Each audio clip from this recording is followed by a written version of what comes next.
ప్రభువైన యేసుక్రీస్తు నామములో మీకు సాయంకాల శుభములను. యేసు రక్తం అనే మధ్యలోకి పాట పాడుతూ ఈ వందలు వచ్చిందామండి. యేసు రక్తమునంతా కూడా యేసు ప్రభు వారు మన కోసం కార్చారండి. ఎందుకంటే ఈ లోక ప్రకారంగా ఈ లోకస్తులు అందాన్ని చూసే, డబ్బును చూసే, లేకపోతే మన అంతస్తులను చూసే మనల్ని ప్రేమించేవారు ఈ లోక సహజం. కానీ యేసు ప్రభు వారు మాత్రము మనల్ని ఏ మంచితనము లేకపోయినా మనల్ని ప్రేమించాడండి. ఎంతగా ప్రేమించాడంటే ప్రాణం ఇచ్చేంతగా మనల్ని ప్రేమించాడు.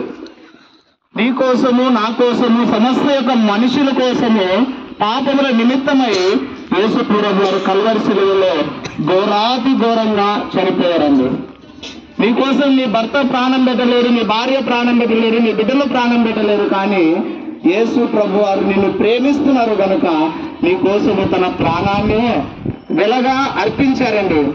ఎందుకోసం అంటే తన స్వరూపములో, తన రూపులో దేవుడు నిన్ను చేసుకున్నాడు గనక, తన రూపంలో చేసుకున్న దేవుడు నీవు పాపము చేసి పాపము వలన వచ్చి జీతం మరణము, పాపములోనే మరణిస్తే తిన్నగాక అగ్నిగుండంలోనికి వెళతావని, పాతాళంలోనికి వెళతావని దేవుడు నిన్ను నరకానికి పోవడానికి నీకు ఇష్టము లేదు గనక నిన్ను రక్షించడానికి, నిన్ను వెదకి రక్షించడానికి, నశించిపోయేదాన్ని వెదకి రక్షించడానికి నీ కోసము యేసు ప్రభు వారు కల్వరి శిలువలో ఘోరాతి ఘోరమైన శిలువ మరణము అనుభవించారండి. ఎందుకంటే ఎడ్ల యొక్కయు మేకల యొక్క రక్తము పాపములను తీసివేయుట అసాధ్యము. నిర్దోషమైన రక్తము కావాలి, పరిశుద్ధమైన రక్తము కావాలి. ఆ రక్తము ప్రపంచంలో ఎవరిదైనా ఉందా అంటే ప్రపంచంలో ఎవరిని కూడా పరిశుద్ధమైన రక్తము లేదు. ఒకే ఒక దేవుడు, పరిశుద్ధమైన దేవుడు, ప్రపంచానికి ఒక సవాలు విసిరిన దేవుడు. నాలో పాపం ఎవరైనా ఉందని ఎవరైనా రుజువుపరచగలరా అని. ఆయన జన్మములో పాపము లేదు, ఆయన జీవించడంలో పాపము లేదు. ఆయన ఒక ప్రత్యేకమైన దేవుడు, ఆయన శకపురుషుడు, యుగ పురుషుడు. ఆ దేవుడు నిన్ను రక్షించడానికి తన ప్రాణాన్ని ఇవ్వవలసి వచ్చిందండి. ఆయన సమాధి యెరూషలేము పట్టణములో ఖాళీగా ఉంది. ఎందుకంటే ఆయన సమాధిలో లేడు. సమాధిని గెలిచి, ఓడించి, తిరిగి లేచి సజీవుడిగా లేచాడు.